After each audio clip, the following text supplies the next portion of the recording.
Welcome to Arcane Critsters, Season 2, Children of Elysium. Thank you all so much for joining us. It is my pleasure to be your Dungeon Master for today, Caden. And these are my illustrious players, the heroes or soon-to-be heroes that will be playing through the adventure that is about to unfold this fine evening. So once again, thank you all so much for joining us. I am very excited to start off Season 2, and it is, as always, a great day to play D&D. I want everyone to go around, as per usual, just introduce yourself, and let's leave the characters for a surprise until we've got some story underway. It says our characters like right below us. I know, but let's leave the details to be surmised. Diego? Hi, I'm Diego. I played Elena last season in Group 1, and it's going to be great to have another season underway. I'm Xavier. Welcome to the new setup. I missed last one shot because my voice was dead, and I'm back, guys. Yay. I played Magnus last campaign, which was fun, and I picked a dumb voice that I ended up stuck with, and I'm definitely not going to do the same thing this time around. I'm so excited. Kill me. Was that an invitation or? Anyway. Hi guys, I'm Harry. You can probably notice that I'm the only returning member of Group 2, so that... the survivor. Yeah. We've called them. You replaced Dylan. Not entirely how to feel about this whole thing, but okay. Oh my god. Anyway, last time I was Kelmir Everforge, Dwarf Bloodwarden. This time I'm playing, let's just say, a slightly dumber character than that individual, so let's see how this goes. Please. Hi, I'm Thea. I played Belle last campaign. And about my voice, I actually lost my voice after the one shot because I did that amazing voice. That's one word to describe it. So while he lost his, I also lost mine. And last but not least, I'm Chloe. and that's all you need to know. All you'll ever know. A word of 1,000 meanings. Is that the saying? I think that's the saying. So, as before, I'm Caden, and this is session 1. As all great epic stories do, I will begin this tale with an invocation to the Muse. Sing and proclaim, daughter of memory, of stories told first beyond the veil of time. Figures of myth, names passed mouths to ears and mouths again, and found once more together upon this night's remembrance. Speak to me of the son of war, herald of flames and bearer of torments. Play for me of the mother of poets, champion and victim both of passion. Tell to me of the king of Valos, captain of heroes and traitor to the sorceress. Read to me of the child of invention, sing to me of the lover of the sun. You have sung such stories before, given life and voice to those long dead. But life is short, and stories long, and stories do not end on mere life's whims. So unroll the scroll of fate once more.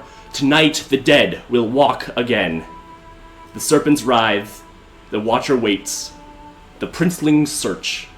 Love and death and sun and judge all strive for victory, and all the while the author writes the end. Welcome to the underworld. It is a dreary day in hell. The vast cavernous ceilings of the underworld stretch high above, dripping solemnly with the light of moisture that seeps through the rocky depths from the surface world above. Shades and souls writhe amongst the vast plains of asphodel down below, and creatures of all manner fight and scrap in the depths of Tartarus. Heroes feast in Elysium, and the greatest of all time dine in the great halls and the Isles of the Blessed. Crying from the fields of morning, and from it all, the great, deep thrumming pounding of hammer on anvil, as the craftsmen from the House of Hades work to expand their empire. This is where we find ourselves. And this is where we find our adventurers, who, by some chance twist of fortune over the passing of time, have died. From the ocean, high above, circling down through caverns untold, comes the river Styx. It separates the mortal world from the underworld. And crossing it is a boat, pulled by an impossibly large skeletal figure in a hooded cloak. He moves his pole across the depths of the river languidly, tugging a shadowy collection of shades, souls now departed from the world. As he crosses, a pan out might reveal that the river empties into the great pits far below, but they're not going there. No, this is a path to Asphodel, the fields. And as the boat tugs, clangs up against the shore, the skeletal figure steps off, allowing the shades to pass through. There is someone waiting at Asphodel's gates. Someone who has been there for a very long time. Harry, would you please describe your character? Alright, so you see a boy in his, late teenage years. He almost appears as indistinguishable from the rest of the shade. Well, just dwelling in this desolate, hopeless field of nothingness. Except for two things. A set of broken wings attached to his back, and the fact that he is drenched in ocean water. Perhaps something remnant from when he passed away from this world. Now, this drenched figure, frozen, if not an image, in icon at the moment of his death. What is he doing through the old iron bars that bar the gate to the Styx? I can speak English. I would say that he is just looking outside, perhaps upward, and just. I would say you can see the anger in his eyes towards certain individuals. To whom, let's not reveal for now. Okay. The figures stream in, huddled together against the damp coldness of the world around them. And suddenly, this figure, you feel someone clasp your shoulder. You see the shade of a reedy old man with white hair that's short for his time and a clean-shaven face. He has a cocky smile on his face and is dressed in the robes of one of the of a more modern style you've seen more and more people come in through. However, he is clearly of an elite class. So, how goes it in this place, friend? Well, I mean, this is the plane of Asphodel. Nothing goes here. So it is. Now you look mighty familiar, I'll tell you that. Remember, what is your name? Well, the name is Icarus. What is your name, if I may? Oh, I knew it! I've spent my life looking for people such as you, and now that I'm in the afterworld, I finally meet one. The name's Ovid. Well, nice to meet you. He clasps your hand and shakes it vigorously. Now, tell me, I wrote of your story, and might I say, it's got pretty popular, but could you run me through the details? What details are you looking for specifically? How was it to fall? Oh, well, you just got really unlucky with that. Then you fell. Honestly, let me do it again. I can go upward. I can go really high. Ah, so you blame yourself and not the sun that burned away your wings? Look, why are you laughing? You're being interviewed. Okay, Please. sir, were you there? Were you there when you fell from the sky? What was it like to fall? Were you there when you fell from the sky? He's planning a Netflix documentary. Anyway, what do you mean by I blame myself? Unlucky. And yes, of course, the blood is a problem, of course. See, I heard, on that day, he wanted a glimpse of a beautiful girl, and drove his chariot just a bit too low. I knew it. I knew that's why. Man, what rotten luck indeed! That if we were in the surface world, we could do such great things, you and I. Legends! Well, I have no doubt we could even get revenge on the sun himself. Please continue. You have my interest. He looks back towards the river, seeing the ferry, now emptied, being tugged away by Charon, the figure who it's ferried over before. I might be old, but let me tell you quite clearly, I let myself die. Oh, we have a notification. I let myself die. And yes, I came here looking for people just like you. People I spent my life looking for, never quite finding. But we're gonna need a team. Well, you see, I've written quite a bit about the underworld, and one thing I never thought anyone has tried to do, well, they're the guard, isn't there not? Cerberus, the great three-headed dog, but one person's made it out of the underworld before, and all he did was have to charm him. I see what you wanted to do. I'm in. But, one last question. As proficient as I am with, well, crafting and flying, I do know of one other person who might be better at those than I do. Why are you not here after my father? Please. If I'd gone after Daedalus himself, the whole underworld would be in chaos.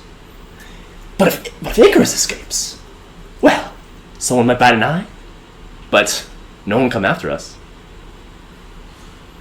And I feel a phantom tap on my shoulder from someone else. You feel a phantom tap of shoulder of pity from a fourth plane of existence. Okay, great. Well, intriguing. Lead the way, please. Okay.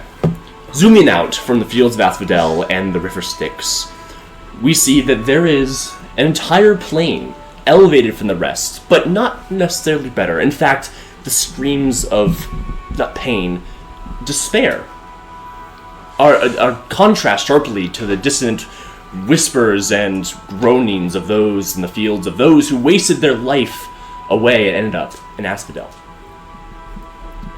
The fields of mourning are set apart, and its residents are of a unique nature. Thea, how would you describe your character? So, coming into the scene, I guess, you can see a group of absolutely dreary people in an improvised amphitheater, sitting in the crowd near the very front of this amphitheater. You see a woman in her mid-30s with what would be like short Mediterranean curly hair if it wasn't just drenched with seawater. So we have two people. Ooh, never mind, that's a spoiler. That was you. Yeah, I already said it. So we have two people that are wet right now. That's the worst possible way you could have said this. Sea wet. I don't think it's better, but please continue. Okay. She's wearing tattered robes that are in different bad fades of violet. Like the color has been drained from them. She has them tied up around her shoulders so they give nice ample movement. And she looks incredibly bored with the person that is on the stage and speaking some draft poetry about some love that this person failed with. It's boring. All of it's boring. They're not good. And truly I attest my heart unto thee, but I give it to you and gave you power over it, and you split it apart with your hammer of justice. And so I am lost. She just kind of yawns, like, very, like, outwardly like this, like, and looks directly at him. Doesn't even say anything, she's just like that. At the sudden eye contact, the man on stage falters, halts, and shakes his head before breaking down in tears and collapsing to the stage below. All the same. We're all here because we're sad, or... It's no creativity. All sound the same. I lost my heart. I gave myself to this man, to this woman. It's all the same. Just, please stop. You're making a fool of yourself. Mournful figures go on to the stage and drag the figure off before another takes its place and begins anew. In that case, Sappho's just gonna stand up and just start leaving the amphitheater. The amphitheater is but one poorly constructed building amongst these fields. The rest shifting and people bumping against each other, seemingly uncaring of anyone else.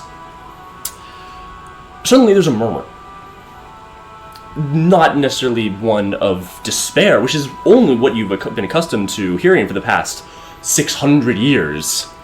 And a figure breaks through the crowd. Small, lithe, and certainly not from this plane, for he is glowing with a partially divine light. He skids to a halt, gasping, before unfolding a scroll from his belt and read out loud. She is here! Proclaim once, and proclaim to all of the underworld. A goddess has arrived in the palace of Hades. Aphrodite, goddess of love. She attends. He rolls up the scroll and shoves it back in. Message boy, come here. He was about to move away. He turns and seems to recognize you, pads over. He has boots on that are sketched with icons of wings. Clearly this is not Hermes, but clearly something wishing to imitate his motif.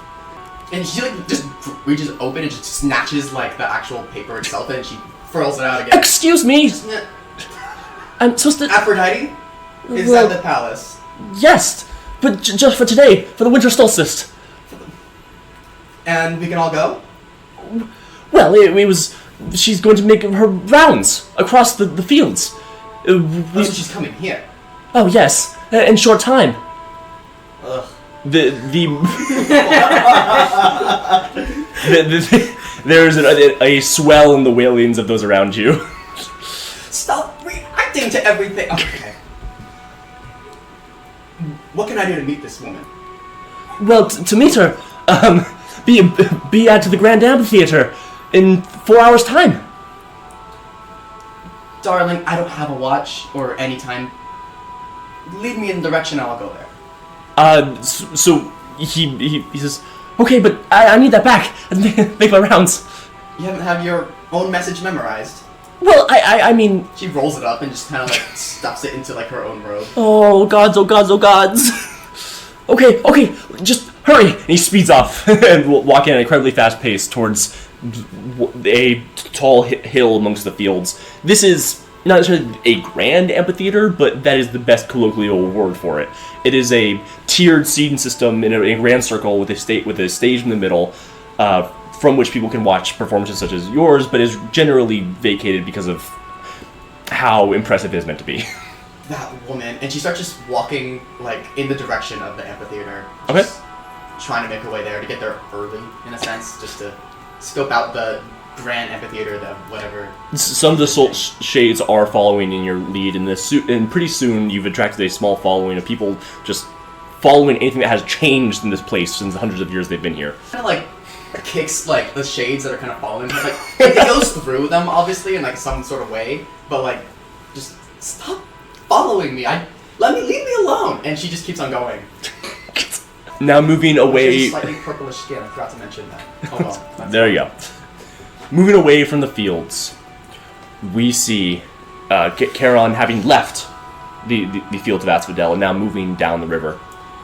Unbeknownst to Ovid and Icarus, there's one figure that remained behind, one Charon did not allow to leave. A figure with a tarnished laurel wreath upon his head and tattered clothes. He is sulking on the pro of the ship and has a thick beard as if that's clearly not been kempt for quite some time. The laurel wreath, on closer inspection, is not of gold, as one would be awarded to a leader, but of regular branches, as would be put upon one that is making a mockery of the grandeur that is the Greek or Roman system of honorifics. Charon moves down the river, and eventually the roaring of a waterfall looms into the silence. As you approach the end of the river Styx that falls off into the great yawning pit that is the tiered hell of Tartarus, beyond the waterfall, screaming. There is one figure that is not quite in Tartarus, but it stands at its border. Xavier, would you please describe what your character looks like? At the border of Tartarus? Yes. The sound of screams echoes from the pit, but it's fainter at the top. Only, not because the sound of screams is not loud, it's the loudest thing you've ever heard if you were standing there. The only protection that somebody has for their ears is the roar of despair next to it. That river Styx emptying into the pit, its water disappearing somewhere. Looking down is horrifying. Looking to the sides into a red haze, not knowing who or what is there, experiencing some fate, is horrifying. Looking in any direction except forward, inward to yourself and your own fate, can open your mind to horrors that you did not know. Sometimes it's better. Sometimes your mind conjures up horrors that you would never... As if your mind imagines the worst possible thing if you can't see it. No, in Tartarus, you see things. That's the worst thing.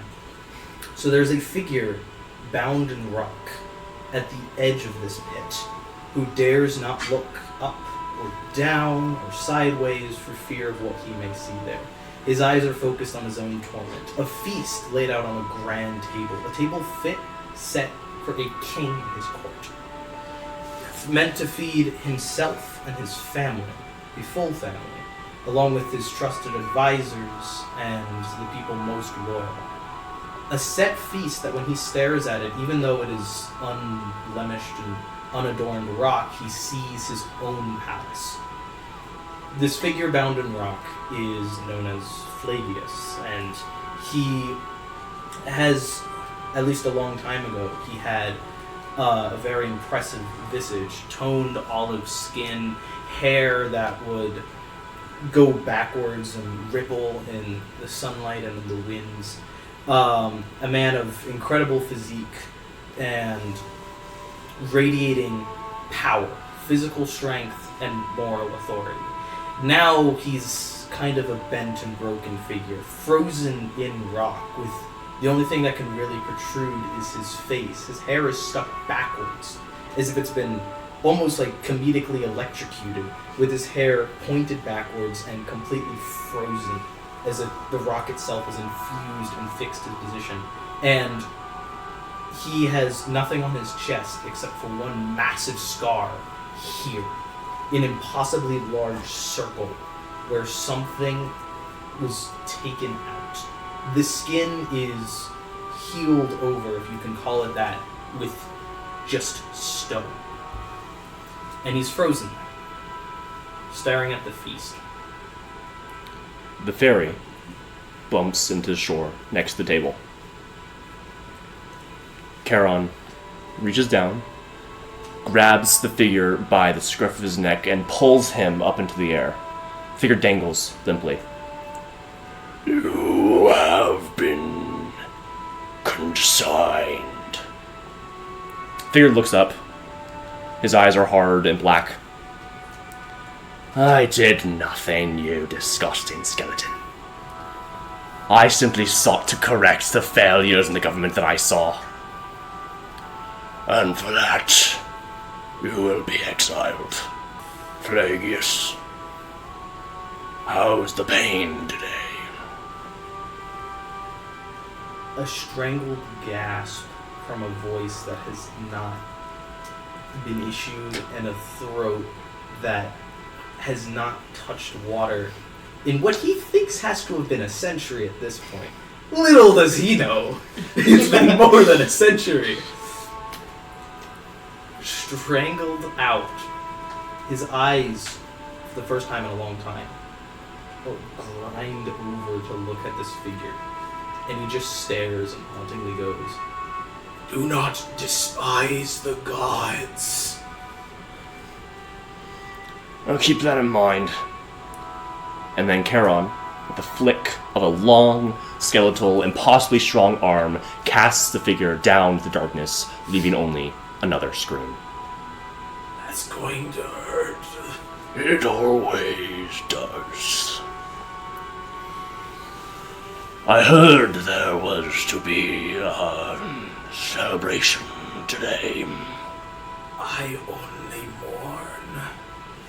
As was your punishment. I hear whispers. I fear justice might be undone this morn. His coughing is the closest that he can come to laughter. His poisoned air. As he, and the grandest joke that he's heard in the millennia, echoes just the one word, justice. Charon disappears, not disappears. He moves around so until your straightforward head cannot see him. You hear a crunch.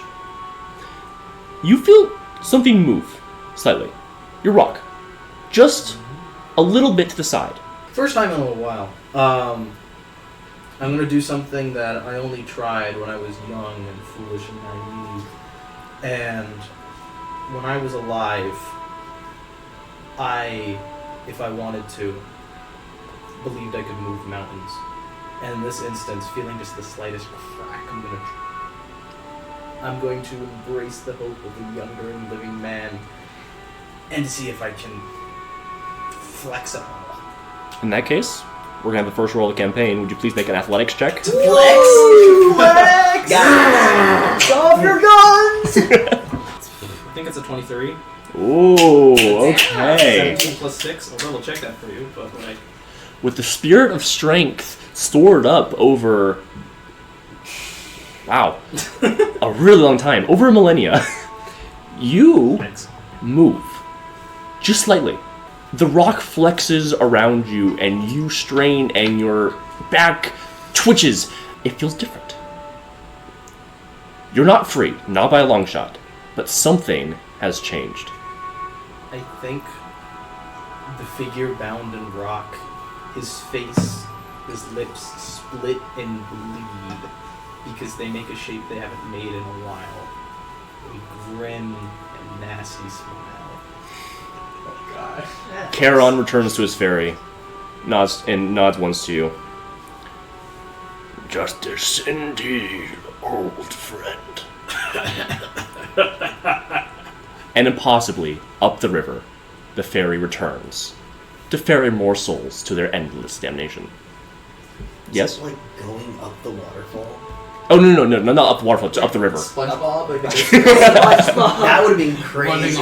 Just No, not quite, I just apologize. Like the tip moving, like the tip is the only thing connected to the waterfall and just moving upward. That's so awesome. Think too hard about it and you'll go mad.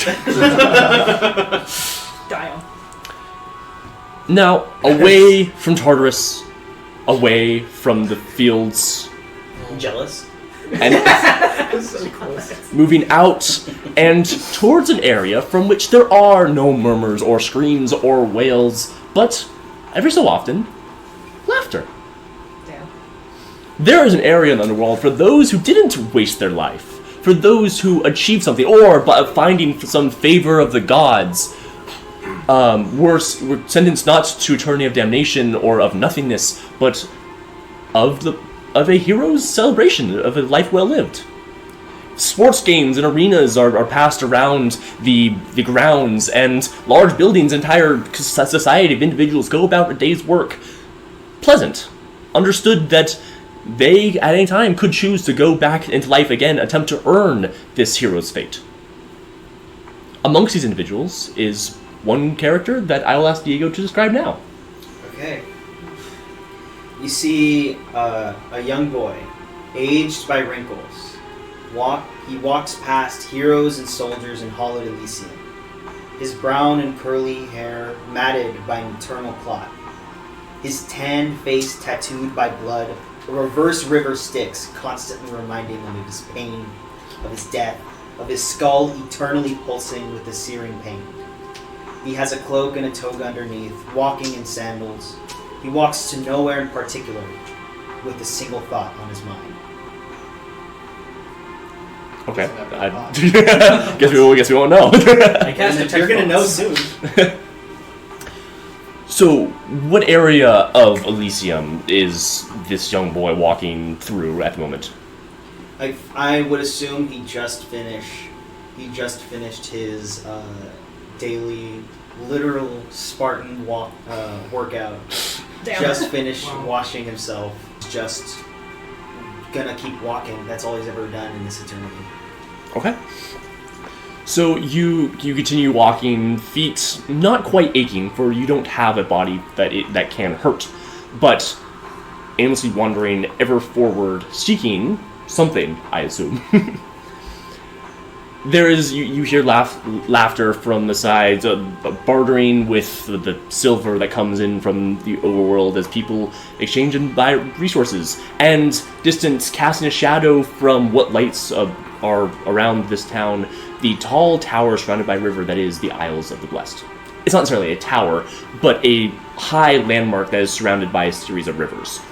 It is a collection of islands from which only those who have gone to reincarnated and made it to Asphodel 3 times may enter. Not Asphodel, Elysium. Yes. As you're walking, it is there is no sun, so you can't tell what time of day it is, but as the day wears on, you suddenly feel this bright light that is sort of growing out of nowhere.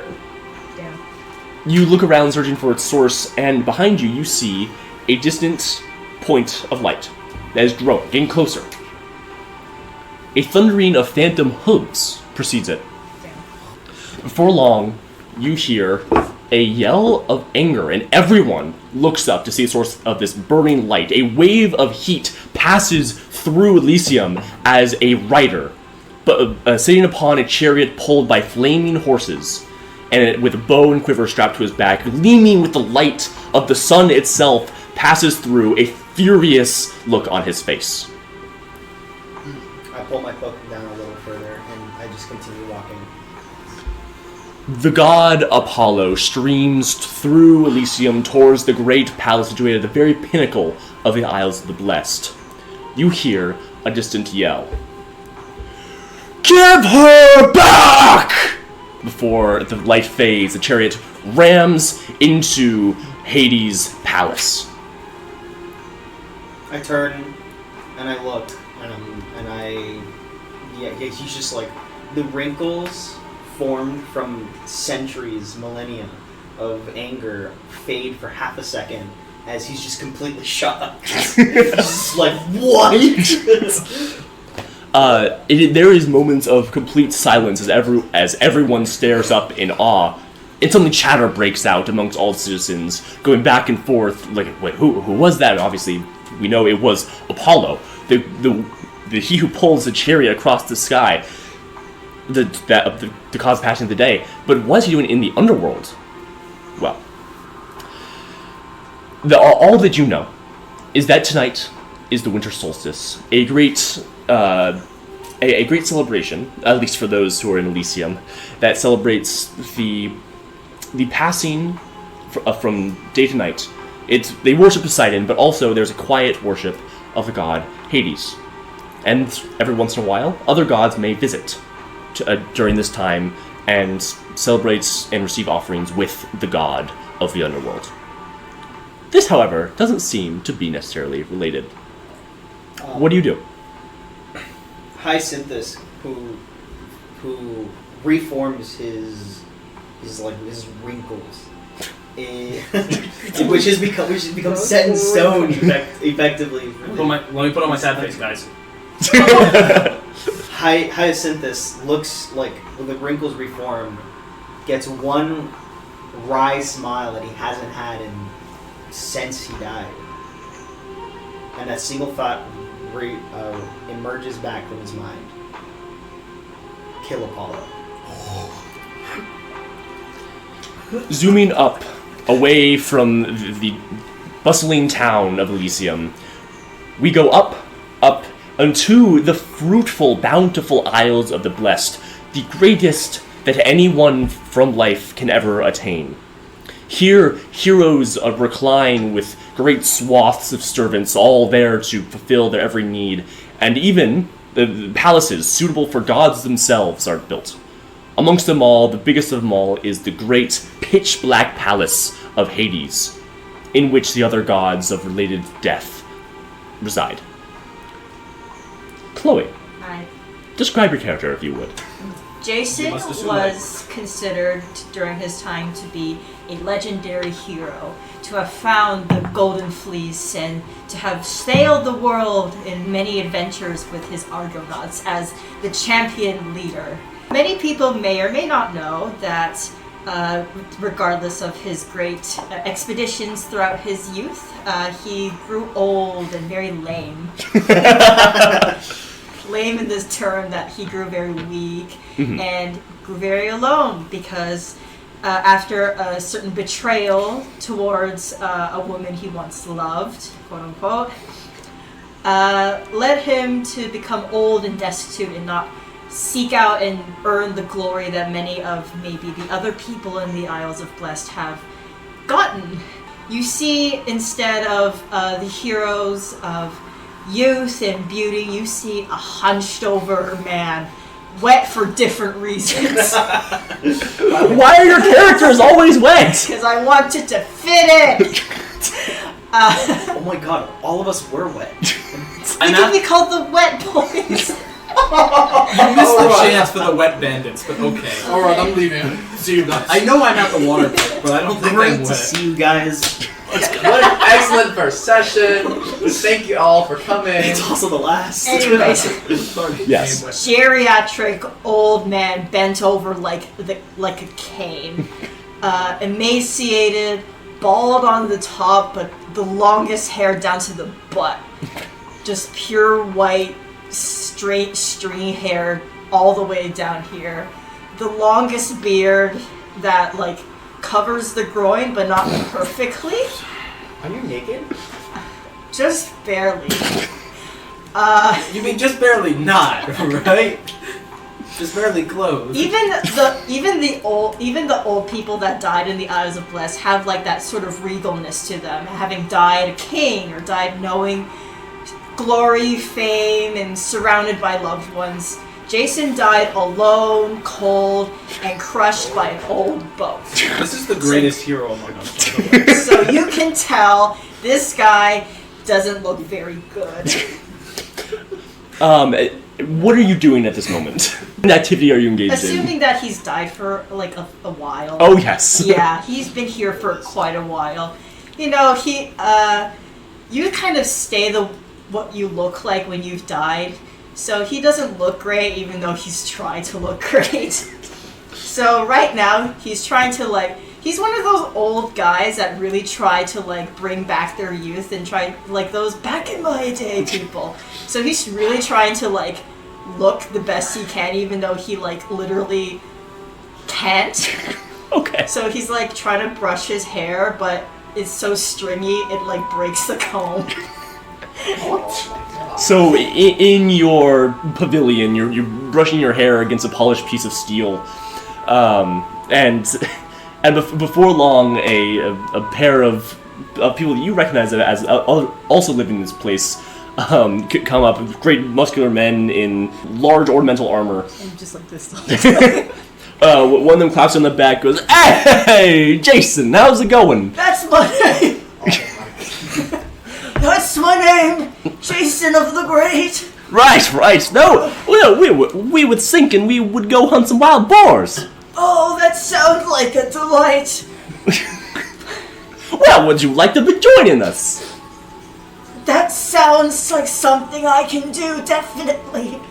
But unfortunately, excuse me. Make an insight check. That's fine. Oh man. Yeah, there's nothing odd about this request. You get it a lot. Hey, Achilles, do you hear what this one said? They said that they would love to join us. Isn't that right? Ain't that right? The problem is, I have scoliosis. Oh, well, that's just the shamest. The problem throughout the campaign is trying to talk without laughing. The tone man in the back carrying a helmet under his arm grins and nods. Scoliosis, you say? Can't say I've ever had the problem. Well, you see here, your problem is that you died young and unaccomplished. Look at you. Unaccomplished. Please. Basking in your youth that you wasted in the overworld. Youngsters these days, you know, I died at the All right. We. No, I need a... That's Achilles. Excuse me. The big man pats you on the shoulder. You go stumbling forward. Always beating down your old people. All right, old man. Well, we're gonna be off. So you know, if you ever want to join us, we'll just be in the old forest there. Oh, you use hunting down your boars. Go say hi to Patroclus for me. Low blow. And then Achilles turns his socks off. So, Jason, because you stay behind, you are the first to notice the glow that begins the distance and begins rocketing towards the House of Hades. That was not meant to be a reference. Too bad. Too bad, yes. That old slimy son of a bitch. Okay. Alright, who's the leader? Surprising. Chloe got the first point. So as you turn and spin around, diving out of the way as this chariot thunders down, landing and leaving burning trails behind its wheels as Apollo dismounts before it even starts moving and lands on the ground. Oh damn! He strides forward towards the house before turning around and looking at you being the only one in the vicinity. Apollo! That is, in fact, my name. Congratulations! I have half an hour to smite you down right now. You haven't caught me on the best day. Tell me, where can I find the lord of this place? There with the obviously regal castle, where he always goes. Oh, this blessed. Right, lead me. I require an entourage. You require an old man with scoliosis. Oh, I don't see anyone else around, do you? Now go! Oh my god! Oh my god, fine! And she's gonna slowly.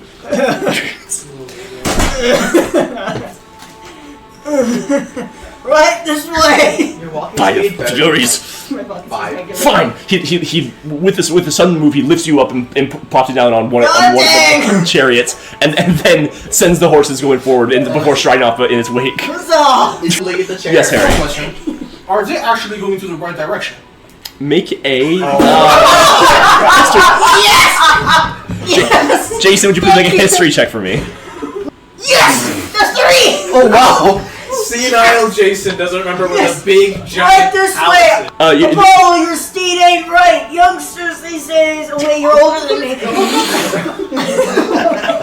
Pulled completely in the wrong direction, the horses gallop away, leaving burning trail in their wake. They gallop towards a different palace. Northwest! Northwest! But, okay, you got a 3, you said? Yeah. You heard a bang, and then later, Oh wow! an explosion.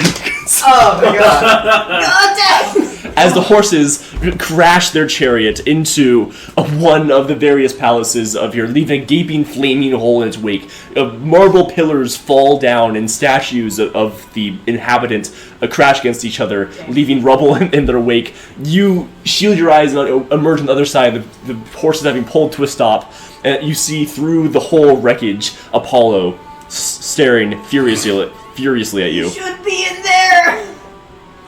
Excuse me. Apollo crouches down and then leaps, flying over the rubble and then crashing down into the chariot beside you. He pushes you forward. Damn. Say nothing until instructed. Announce me when we get through the great doors. I will find the way myself. Okay. Jeez. specifically like Jason shaped? Like It wasn't going to be, but I have to now. It's a disco pose from the 70s. Okay. It's freaking hole in the wall. Cartoon Network. Inhabitants of Valves the Blessed gape at you as you thunder past in your chariot before pulling up right against the pitch black gates of Hades' castle. A thin, decrepit old man, even older looking than you, holding a long reaping scythe. He's crouched and the scythe is over his knees. He crouches just behind the gates. He looks up with empty, shallow eyes as the gate starts to screech open. I look at Apollo like, Announce me! presenting the god of the sun, of the arts, and the dramatics. We have the Lord Apollo. Blessed he be. Bow for his name. Please. That was actually solid. That was really good. Give me inspiration for that.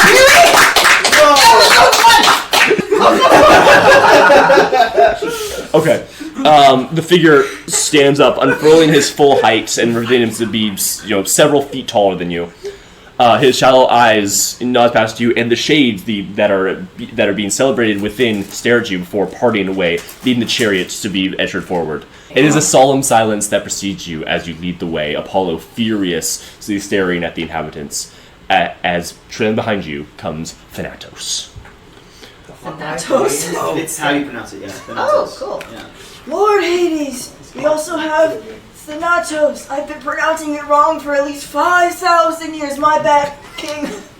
Anyways, Apollo is in a mood. Be careful. And I do the backward step.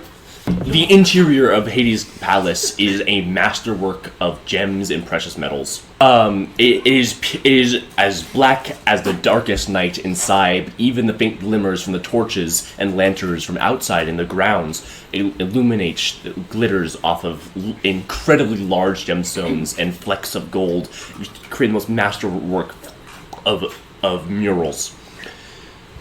At the back of it all, conferring with some godly advisors, is an impossibly tall figure. A pitch black cloak extending behind him, and eyes that seem to see through you. There is a helm glittering with a metal that is somehow darker than black upon the armrest of his throne, and he stops, then leans forward as you approach, the light from Apollo's chariot illuminating the room beyond. I take a long time to kneel because I'm so old and my knees are shaking. My lord! Neither god acknowledges you. God dang it! As Apollo strides forward and points a finger accusingly at Hades. Give her back! I know you have her! Hades stands up, looming impressively. This powerful frame, and hiking up his sleeves as he steps down from the dais. And why should I do that, my friend? You took the woman I loved. You took her and her whole family. And now you seek to consign them to Asphodel. I say give her back. I cannot become mortal, but she can become divine. How many has it been? What was that? The Lord speaks his truth. Let him say what he feels. That's what I thought. Right. Oh my god. What a brat. You know I cannot violate our covenant. When we split up the cosmos, your betters gave me this realm, with the one condition that I not let anyone out. It is your fault that she died. No matter how skilled she was in the craft of writing, you let her fall and I took her into my realm. You cannot have her back. Apollo flares up, his light shining, flames extending behind him as he clenches his fist in fury. Then I shall claim her myself. You will see death this day! Death! Suddenly, the doors fly open again. Oh, dang. Alright, strike 3. I said dang. Fine. It standing in there, with one hand against the doorway, is a figure that you can't quite put any detail towards. The only thing that you know is that she's beautiful. Just wondrously so. God. She has the proportions of a goddess and has an imperious stare that sends both of the gods before her looking back, silent for a moment. She strides forward and sighs dramatically. Now, what was all that yelling I just heard? Well, it's supposed to be a festival today. Can I roll to see if I recognize her? You may make a religion check. Oh, 17. 17? Yeah. This is Aphrodite, goddess of love. The Lady Aphrodite, the goddess of love and beauty, awaits. Bow to her name, for her beauty oversees us all. Yes, thank you, dear. You're welcome. She pats him back.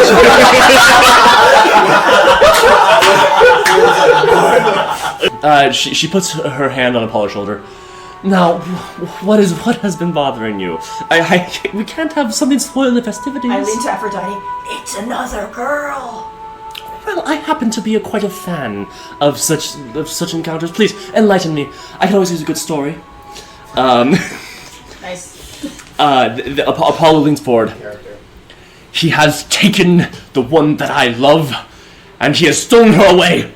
She's been consigned to Aphrodite with the rest of the plebeians, and now she will wait in agony forever. This cannot be allowed, and I will wreak vengeance upon this realm if I need be. Well, my dear Hades, surely you could make an exception. You've done so in the past. That was a deal. This is no deal. This is a mockery. Well, if you can't make any room for love, then what point is there?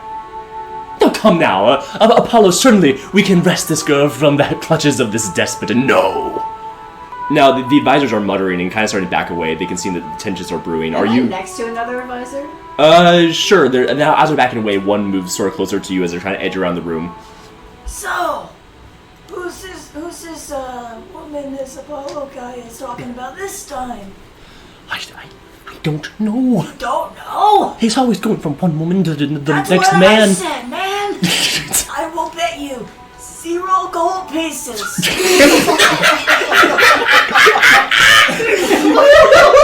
If I can guess her name. Okay, sure. It ends with an E. It's a pretty good guess. Suddenly, Hades turns and stalks away. I will not hear any more of this. Begone. If you seek to steal away a denizen of my realm, you will face the consequences, gods or no. Apollo turns and strides away. Aphrodite. Well, guess I'm always up for a good challenge. And then she turns and follows Apollo out of the room. We apologize for the sudden commotion amongst this land. You're still here? Yeah, he made me come here. Yes, he does that. Yeah, he made me go on the chariot. I haven't ridden one in like 10,000 years, man. It was rough. The age of how long he died is increasing. I've been here for a while. Like literally, you and Hades have a whole handshake. Yeah, like just you as our first name basis by now. For your services, you will accompany us on our rounds. Oh my god. Whatever you wish, my lord. Yes. Oh, I apologize for my sudden impertinence and for my nosy behavior as an old man. May I ask the story, or at least the name of the girl that has Apollo so weak in the knees? Erycine. I was right! I was right! Oh, I'm so smart! The advisor. I didn't say that. The advisor reaches into his pocket, pulls out nothing, and hands it to you. Yes! Oh my Score! Called it! No. It comes with the age, you know. Now depart. We will gather you when it is time to depart and visit the other fields of our kingdom. Fare thee well, my lord. door shut behind you, closing off the palace of Hades. Okay, It's not real. Icarus. Yes. Ovid has taken you around the fields of Atsidel, talking about his life and talking about how he studied your history. He wrote it down and created the single most well-known copy of your myth. Well, of course, he called it a myth. He was in, but the word, you understand. Okay. The single most well-known copy of your myth distributed to the entire Roman Empire. How much you can decide this? How much have you heard about the state of the real-world affairs since you got down here? I would assume very little. Like really little. I don't think I would know. Like, well, Roman has taken over. So my first question, what Roman Empire? What? Oh, all right. I don't suppose you would have known. No, the world is quite different. It's been changed, some parts for the better, I think. But having studied your time, I know there were certain benefits to living your age. Heroes, for one. We, as of now, we have simply businesses. Individuals that have been paid in gold and silver or artistry to construct the past as the generals seem fit. No, in your day, you had heroes. No, that's something I always had to study. Of course, when the great Commander Augustus decided to enroll my help as a poet, well, he wanted founding myths, and I gave him founding myths. But I also gave adaptations. I'd heard words from your ancient scholars about the boy who fell from the sky, and I just thought it so compelling. Yes, well, it's a pleasure to meet you, as I said before. But back to my plan. Now, Cerberus, this great beast, it was bested before by Orpheus. He played his music and allowed it to pass after falling asleep, but that means that Cerberus controls who goes in and out of the underworld, and I think we can leverage that to our advantage. How good are you with animals? Animal, you say? I know my way around them. Well, if we can get the great dog himself on our side, perhaps we can mount it and use it to cross the river. Obviously, we shades can't go in without burning away in nothingness, but the dog, Cerberus himself, the hound of the underworld, yes, he has our chance. What do you say? Why not? But remind me, you said a team, right? That's why it's only the two of us. Well, right, because we are in Asphodel. We are consigned. But if we can get to those other kingdoms by crossing the rivers, we can collect other figures from my myths, figures who will help us. You see, there's a problem with the world above. A change in the way that these stories have been collected and written. I fear this world is soon to be displaced. So your solution to this, issue is to gather around people inside here to help you. Yes. Correct the past, to say the least. If we can defeat the vile forces at work, well, then we'll have a chance at restoring the natural order of the world. Intriguing. Aren't I always? But please, now, if we go to the gates of Asphodel, they're locked, of course, but at night, the gates are opened to allow for the passage and out by the gods. But Cerberus guards the way. If we can get upon his back without being mauled and cast into the river, then we can cross on his back. And then we visit the other planes. We find other heroes that won't be missed, but heroes who help will be invaluable to us. Early before, you were talking to Ovid, and you saw a light pass overhead, a burning light and an accompanying yell. But now, that light is coming slower, hotter, but coming back. I guess I made it quite obvious that I try my best to don't look toward that direction and just shake. Ovid turns around and shields his eyes. Now, what in the god's name is that? No, it's just no, I'm not looking. Oh, so yes, that makes sense. Yeah. Oh, I apologize, my dear man. No, I know you haven't seen the sun in quite long, but I promise it's not here to hurt you. I would imagine he wants something else. A burning chariot flames in, and suddenly all the inhabitants of Asphodel, murmuring in their perpetual stasis, look up and see not only Apollo riding on this chariot, but the most beautiful woman you've ever seen trailing behind her, hair flowing in the wind as she holds on to Apollo's shoulders. Suddenly, as they ride towards Asphodel, something spears out of the darkness. A vast boulder, flying as if from a trebuchet out of Hades' palace. It flies through the air, midnight black and sparkling with light from the flaming chariot. It crashes from behind into Apollo's chariot. The horses, thrown off their pack, get just thrown out of the chariot and gallop through the air. The chariot itself goes flying, spiraling out of control before landing with the explosion. The explosion is distant. It is down the river. But now the fields of Asphodel stretch along the entire banks of this river Styx, all the way down to almost to Tartarus. Now, obviously, there's no gate on that side because if people fell over, they just go into Tartarus. But but you can't actually go to the gates. It actually looked like it landed. The big explosion, throwing shades into the air and flying out right next to its border. You hear screams of confusion, of not understanding as people are milling about, trying to push towards the explosion to see what has happened. So, okay, well, that's certainly new for this land. Does that happen often? No, not at all. I would say this is the first time I saw it. All right, well, I would argue against going over. I'm just slowly, just walking backward. well, if something new, that means it's something worth telling about. Shades, pop away, for I have a story to tell. Move to the side, for there is something to be investigated here. I am Ovid, and I will be your bard for today. Thank you. The spirits turn and look and seem to move almost out of just surprise, but soon long a passageway opens up, and he strides forward, gesturing you to come along. Begrudgingly, I just follow as slow as I can get away. I'm saying. Okay, yeah, sure. So wait, you're following him or moving away? Following him. Oh yeah, so moving slowly through the crowd. Also, on my way there, let's cast some spell. Extended spell, mage armor, just to make my AC higher.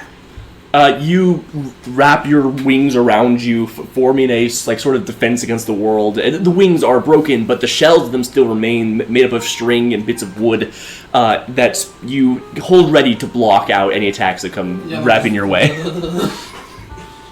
Now, in front of you, Ovid strides confidently forward, a large smile on his ghostly face as he splits the crowd like... Well, I was going to use Christian imagery here, but Moses parting the Red Sea.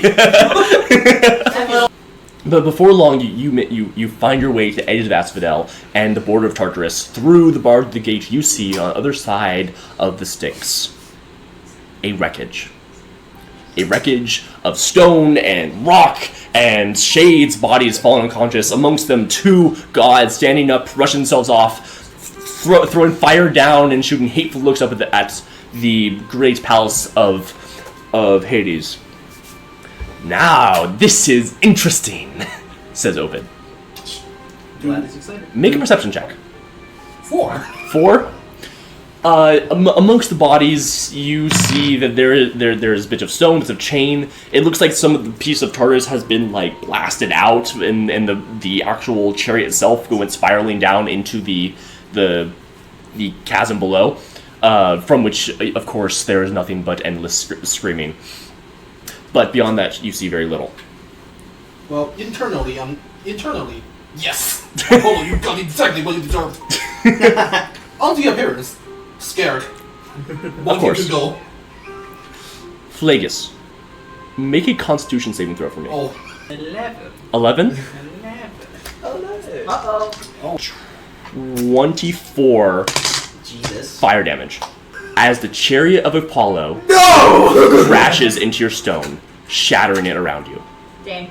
The stone shielded you from the brunt of it, cracking and breaking under the impact, but you are buried in rubble, lying on cold stone, and seeing the glow of the chariot through your closed eyes and those shadows of the rubble around you tossing, turning, and then eventually disappearing into the depths of Tartarus. Flaky. Flakius is still frozen under the rubble in the mind, like, I'm a stone, I'm in the stone, I'm frozen here.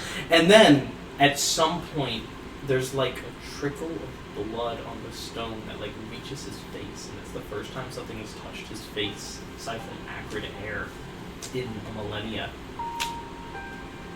And in that, his eyes widen, and he realizes, I'm not in the stone. The stone's on me. And, I think he's going to try and blast the stone off of him, basically by, like, shoving it, essentially an arm strike against the stone. Okay. With a thunderous smite. Can you make an attack roll for me? That's an 18 plus 1 modifier. After having been trapped for so long, the weight of your muscles pressing against it, you have not been able to move.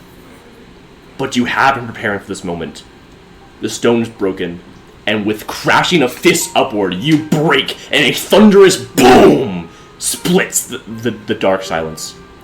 The rock launches up, shattering into pebbles and falling around you as you stand up for the first time in over 1,000 years, free from your prison, and free from Tartarus. Justice undone. What in the blazes was that? And I'm going to stumble over. I imagine the feast in front of me with the prison broken. I'm sure that thing. I imagine like the feast starts to like disapparate and rot and go from like perfectly situated to the illusion that it is. And I'm just going to kind of like. Is there any? Can I like see the sun descending down into the pit of Tartarus? As you stand up, you see the last glimmers of light falling away into the endless black. Bizarre. Hades! You hear a bellowing voice, more powerful than any humans could be, slamming up against you as Apollo, glowing with golden light. You didn't even see him arrive. Bellows up at the mountain. Do I recognize the voice? Make a religion check. To that one. That's a crit. It's the sun itself. All you see is a glowing man wreathed in flames and burning eyes, screaming at the midnight pillar that is the palace. Welcome to Tartarus. You! Who are you? Why? You can see me? Wait. Is he like flying? Is he like 200 feet down? Oh, no. Just a chariot fell. Oh, he's here! Yeah, Apollo and Aphrodite fell out of the chariot when it crashed. Oh! His horses are dead. The horses got just separated from the chariot on impact, and the chariot, just the shell, bounced down and away. Oh, I thought he was down there. No, he can see you. He can see me. Okay, A ruined soul. You all are down here. Welcome to the party. Bro. Right. Wow. This is war, Hades. You have angered me for the last time. Advice from a son of Ares. Do not charge someone with the high ground. Do I see a cliff face before me? You were at the border of Tartarus, so when you got blasted out, it is by sheer luck that you didn't fall into the pit. But you are on the edge. It is nothing more than a climb away. It's time to climb. The tragedy of Vegas. The tragedy of Vegas the wise. Can you please make an athletics check with advantage for me? Good. 16. 16. Hauling your way through old, decrepit muscles, you reach your head over the side. Icarus. Oh, I will say, as before I go up, I put my hands like this, and channeling a power within myself I was unable to access while in the stone, for obvious reasons. I'm going to lay on hands on myself. And I am going to restore all of those hit points that were lost, and that extra hit point just goes to a little bit of vitality. So Icarus, you see a man, hair broke back from his head, covered in rock dust, hauling his way out of the pit. Apollo stands up, looks towards you, and Apollo to me. sorry, to you. Apologies. He's. Yeah, I'm running. You're running away? No, if Apollo is Oh, yes. I'm running. You, denizen of this place. Where's the exit? We're in a pit. There's only one way up. Well, I seem to have lost my chariot. Damn God. Might be my uncle, but he's still a prick. Right. Aphrodite just shakes out her hair. Wait, she's here? Yeah. Okay, I didn't know that. Ovid suddenly locks eyes with you. Ovid? Yeah. Wait, who is with me at this? Can you describe the actual environment? I'm very confused. All right. Sorry. Apologies. There is a large wall at the edge of the Asphodel. The wall stops when it meets Tartarus. Sorry, the wall is more of a gate. It's see-through, like there's bars. It meets Tartarus. Tartarus is an open gate. You can't escape that way because it's Tartarus. That stretches along a large gap, and then it is ringed on the other side by another river that you can't cross unless you're, God. That would lead to Elysium. Further along, you have the border, the cliff face that goes to Fields of Morning. Now, Ovid and Icarus are at the border of Asphodel and Tartarus. You just climbed out of Tartarus. Apollo and Aphrodite are outside, away from the river, but within like 40 feet of you guys. Can they fly? Not that Apollo chariot. Great. God, are you not? Of course we are. What right have you to question us? Then present your godly strength. And I'm going to gesture at the gate in front of us. I am not swift Hermes, but I may cross this river unattended. Why must I prove myself to you, however? You want to leave? I want more to wreak my vengeance upon my uncle, but if the resident says that this is a way out, follow me. Here's a thing or two about vengeance. You can start by breaking things. Destroy his domain. Destroy his temple. It's like, this guy has got to be Helios. This is Helios. Do I know you from somewhere? You sound familiar. You know not. And I'm just going to hang my head and walk forward. Do not despise the gods. Do not despise the gods. Let's just get out of here, please. I cannot stand these accommodations. We are supposed to be a festival, supposed to be proceeding around, not this nonsense. Yeah, Yes, Icarus. I'm just gonna whisper on my end. Well, I probably could have flown over had someone knelt down certain things towards me. Are you trying to Yes, make this heard? No. Okay. No, this is just purely for myself. Probably Ovid if he's next to me. He nods to you and grins maniacally. Suddenly, Ovid goes, "All right, stand back. He's coming over." That man who cried out Tartarus, genius idea. That's gonna free us all. Now. Ah, yes, the genius by going upwards. Well, yes, but yes, Diego. I'm sorry I'm asking so many questions. So Ovid is not looking at Aphrodite at all. Is he? He's just completely focused on Phlegius. No, he doesn't know. He doesn't recognize Phlegius.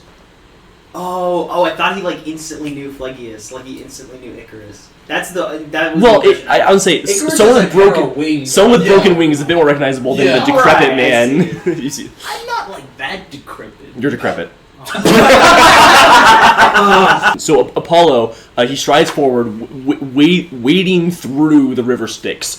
It hisses and bursts against his side, but he walks forward as if there's nothing there before wading up to the other side and setting a hand forward.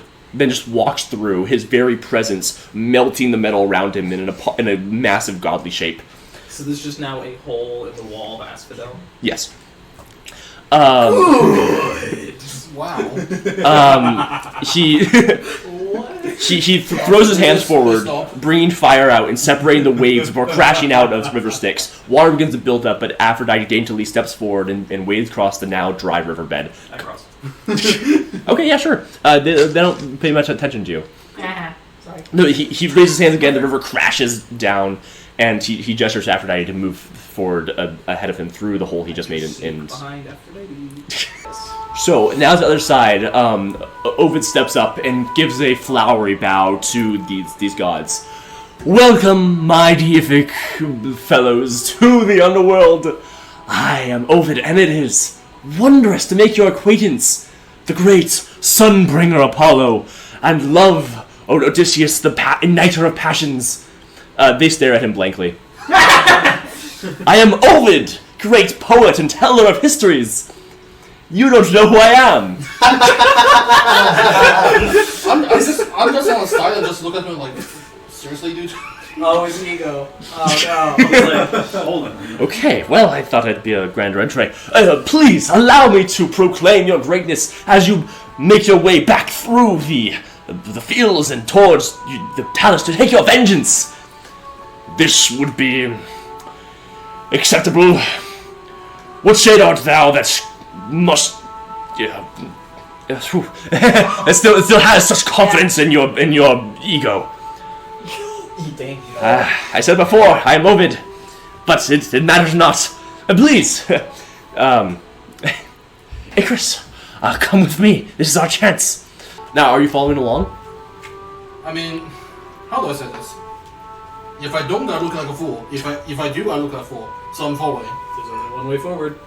There's only one way. There's only one way forward. Wait, did you just go back and then grab me and then there's only one way forward and you just grab me forward? Xavier grabbed Harry.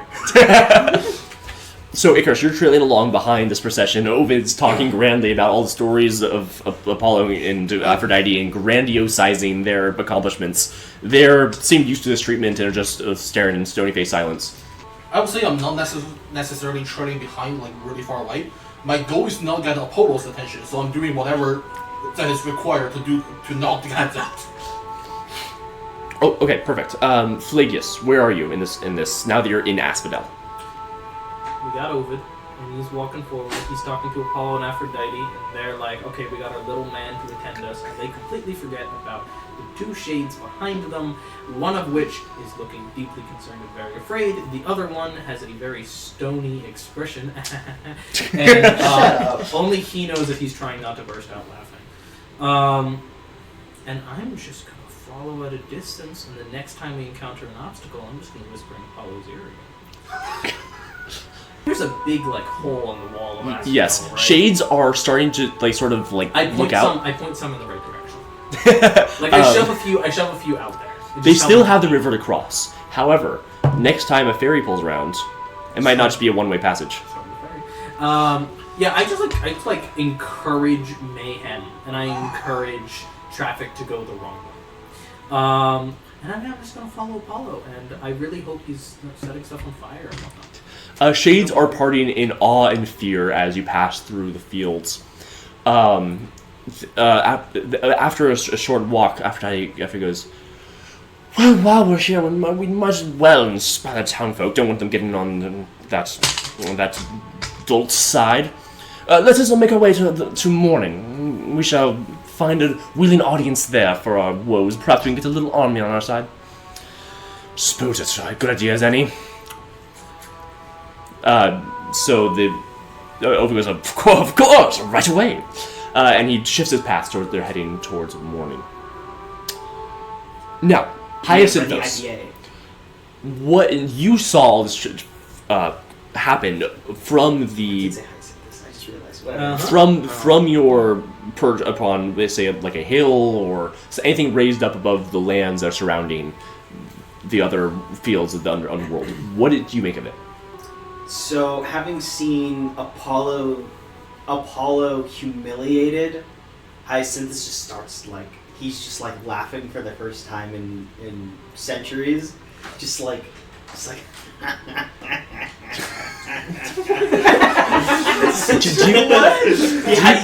He doesn't remember how to laugh because it's been so long. Do you have any friends in Elysium?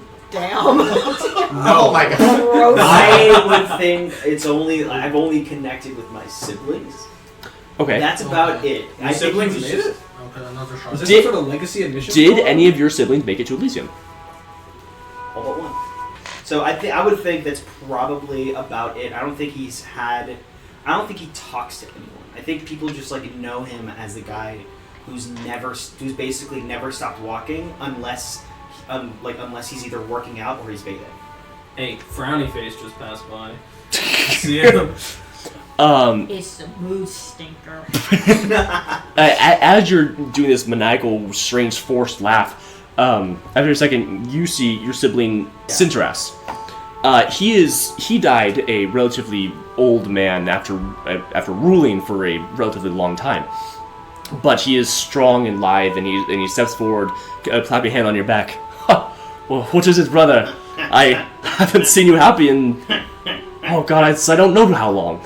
It is a joy to see you in this way. Please, enlighten me, what's... And I point towards it, and I say, Apollo's finally come. Oh. Oh no. No. Brother. I just start running. No, wait! Start running towards the direction. Don't! Oh, my back! No! Stay away! I do like a Claudia the Meat with the chins and meatballs. Just Okay, what is your goal in running? I'm going to try to. I'm just running towards the direction, like that general direction. Okay. I don't think Hyacinthus even remembers or even realizes that there's a river there's a river between Asphodomes and Elysium, right? Yeah. I don't think he knows that's there, so he's just gonna keep running. Like right before he steps in, he stops and he looks up. And how far is it? The river is maybe 30 feet across at its thinnest point.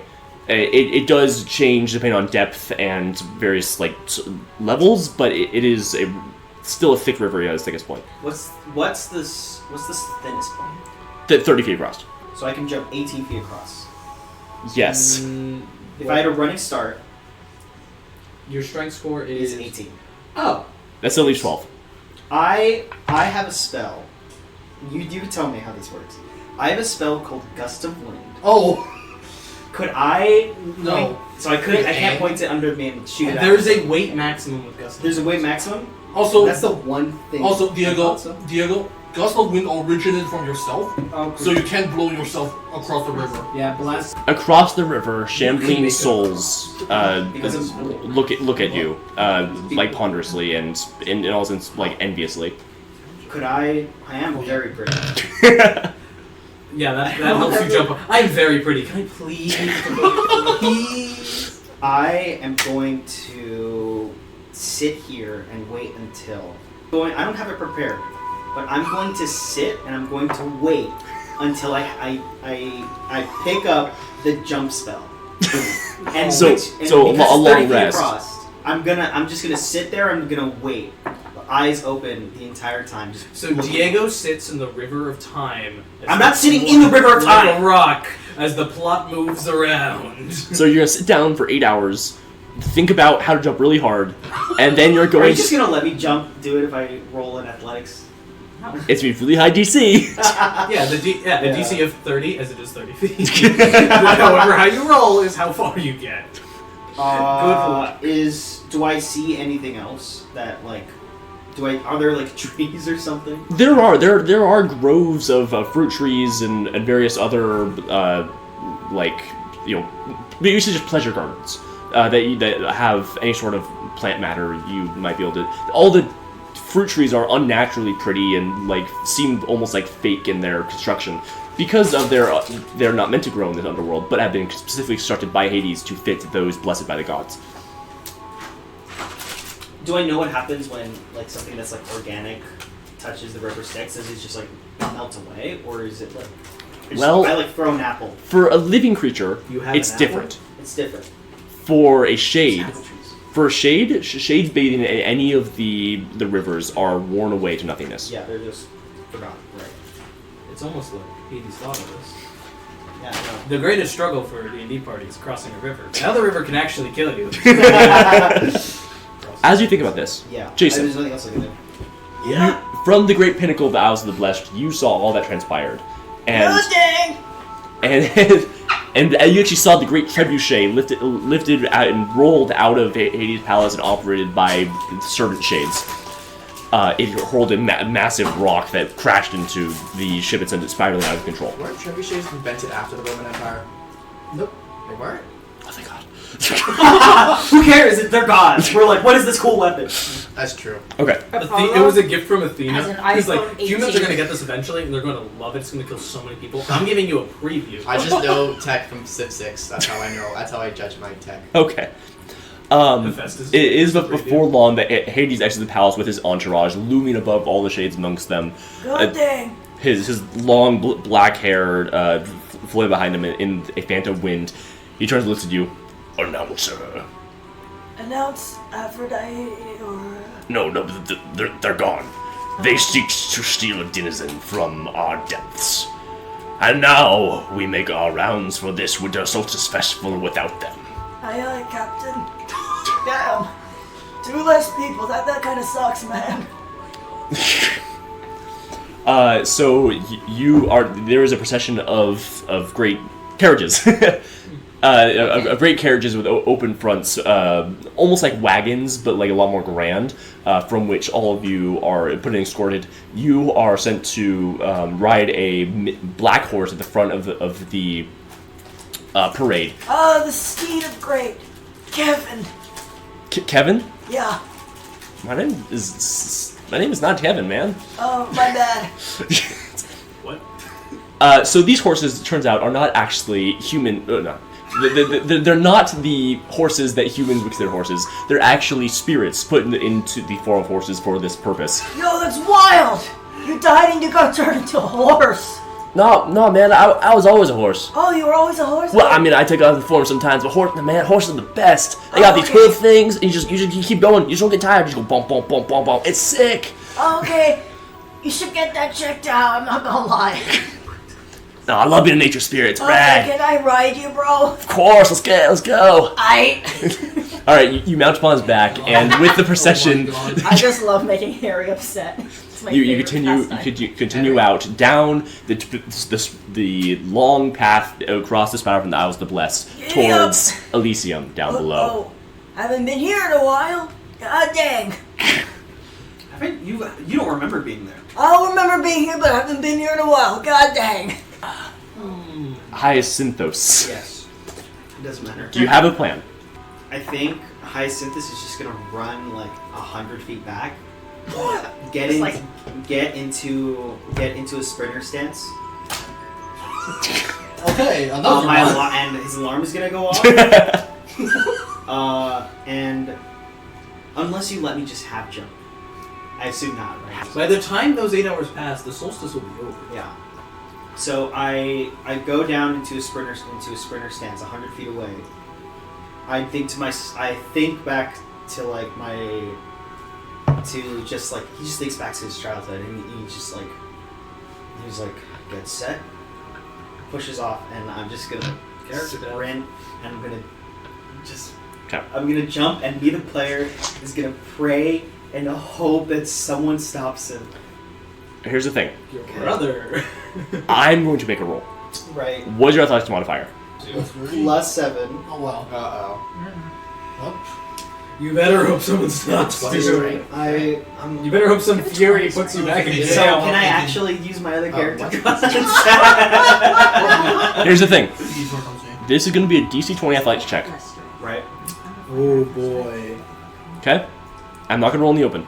God, Character death. my character's Character actually death. gonna die. Whatever. It's what he would do. I Character have death. an 8 intelligence. Character death. I have Oh, an 8 man. intelligence. You also Mine have does not like that inspiration much. if you want that reroll. Do I have inspiration? Yeah, you start with inspiration as a human. Do I? Yeah, you can use the higher roll. With that roll, if in it's the hanged in the 4. balance, I think this is a perfect time to call today's break. Shit! Eat shit! I don't care if we care if it cares! thank you all so much for being here. Wait, did you die? Stay tuned We don't know. to see what happens to Hyacinthos Can I jumping use my across the River inspiration? Styx. Wait, no. Thank you all Stop so it. much. Stop So it. stay Answer my tuned. question.